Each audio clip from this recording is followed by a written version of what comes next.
அதனாலதான் உங்களை என்ன பண்ண முடியல, தேவ பிரசன்னத்தை உணர முடியல, தேவனுக்காக வாழ முடியல.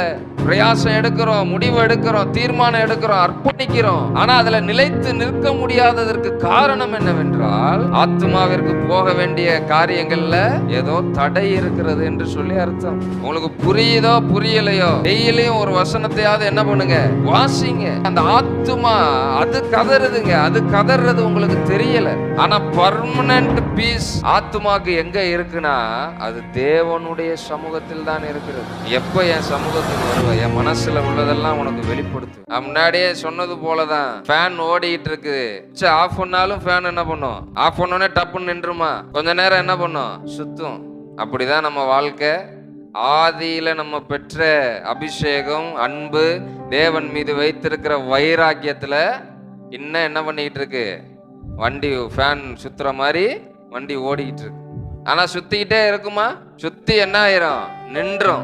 ஆனா வண்டி ஓடுது, ஆனா இன்ஜின் என்ன ஆகல, அது ஒரு கட்டத்துக்கு மேல போய் என்ன பண்ணிரும், வண்டி அப்படியே ஸ்லோவாகி நின்றும். மறுபடியும் இன்ஜின் ஆன் பண்ணாதான் என்ன பண்ண முடியும், வண்டியை அடுத்து நகர்த்த முடியும். நம்முடைய வாழ்க்கை இன்னைக்கு அப்படிதான்.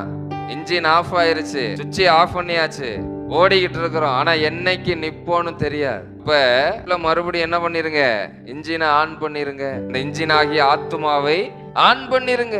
தேவனுடைய சமூகத்துக்கு போய் அந்த ஆத்துமாவை அவருடைய சொல்லியிருக்கிற அவருடைய வசனத்தின் மூலமாக உயிர்ப்பியுங்கள். இவ்வளோ பெரிய புத்தகம் நம்முடைய கரத்துல எதுக்கு கொடுக்கப்பட்டிருக்கிறது? அலமாரியில வைப்பதுக்கா? இல்ல ஞாயிற்றுக்கிழமை நானும் பைபிள் வச்சிருக்கேன் அப்படின்னு தூக்கிட்டு வர்றதுக்கா? உங்கள் ஆத்துமா மீண்டும் உயிர் பெற வேண்டும் என்றால் இந்த உணவை நீங்க கொடுத்தா மட்டும்தான் அது உயிரடையும். ஆத்துமா ஏன் உயிரடைய வேண்டும் என்றால், ஆத்துமா உயிரடைந்தால் தான் அந்த ஆத்துமா தேவனோடு இணைய முடியும்.